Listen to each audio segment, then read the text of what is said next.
Hi, welcome to SBR Videos. I'm Peter Loshak. It's week 17 in the CFL, and we're going to talk with David Schwab right now, SBR contributor, find out his two picks from the CFL this week. David Schwab, thanks for being back with us. Oh, good to be back, Peter. All right. Unfortunately, it was too noisy in the office while I was socializing, so I wasn't able to do my research here enough to make picks, so I don't have any picks for us this week. Sorry about that, but we can still get your picks, and I have the widely available current lines right now. So, David Schwab, what do you have for us CFL Week 17?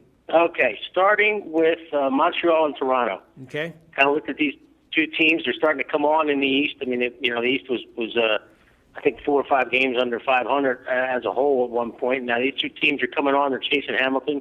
You got a three-way tie. So I think there's going to be a really good game.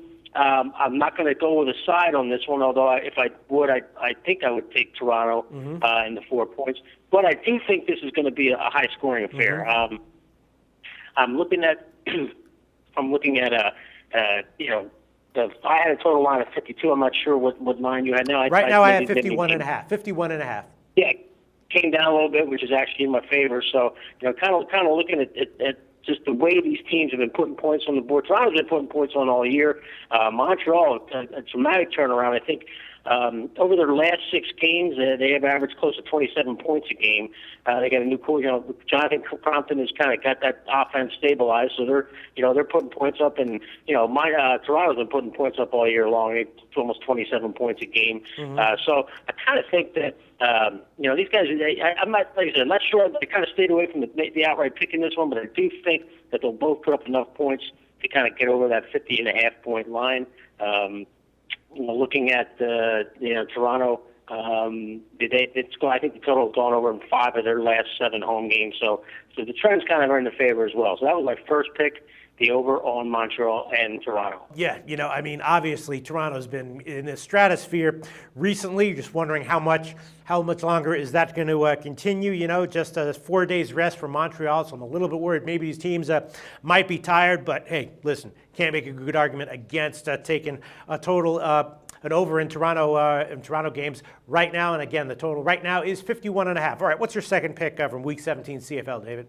Okay, moving on to the West Division. I'm going to look at Calgary and Winnipeg. And Calgary coming off a bye, should be well rested.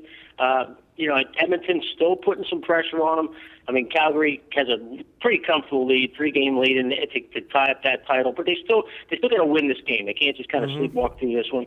Winnipeg is just absolutely terrible lately. They're in a complete nosedive. And I think I had the line at 9. It may have even gone up to 10 since then. I'm not sure where the No, right now it's still 9. Right now it's just 9. Okay, 9. And I said just looking at two teams completely going in opposite directions. And once again, Calgary coming off a bye. I don't see this game being close in any stretch.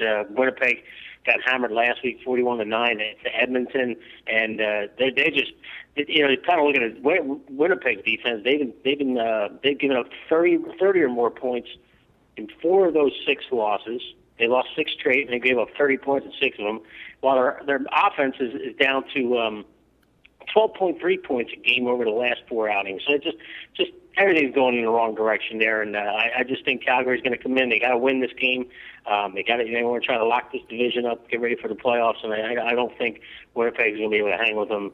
To keep this tighter than a double-digit margin of victory. So a second pick was Calgary over Winnipeg by 9 points. Yeah, I mean, on paper, this is the most obvious play of the month, basically. Calgary off the bye, Winnipeg off of 4 days rest, and they've lost 5 straight in a row against the spread. When I see a game like this, my first thought is just, all right, maybe it's not too obvious, or is it too obvious? I mean, if it's that obvious, maybe the bookies do give away free points in the CFL, though. Yeah, I don't know. You're right. It did seem too easy. As I went through the 4 games, it just seemed a little bit too easy. Yeah. But I don't know. I just like the rest factor, the pass trend. Everything's stacked against it. I mean, actually, I'm looking at 5 dimes line now, and I think it might have jumped to 10. So, I mean, who knows? It may go 11-12 by the time the game gets played. I don't know, but I'll lay the 9 and stick with the Stampeders in this. Yeah, look, there's absolutely no argument you can make in favor of Winnipeg other than it just looks too easy to take Calgary. But sometimes you just don't want to overthink things, and I can certainly see why Calgary -9 would be a very compelling play here. All right, David Schwab liking Calgary -9 and the over in Montreal, Toronto, 51.5. Thanks so much, David. Talk to you next week. The SBR Network offers free sports picks and game breakdowns, big money free betting contests year-round, a real-time Vegas-style odds monitoring service, and much more. So come see for yourself. To stay updated on SBR news and promotions, follow us on Twitter, Facebook, and Google+, and do be sure to subscribe to the Sportsbook Review YouTube channel to catch all our daily sports shows.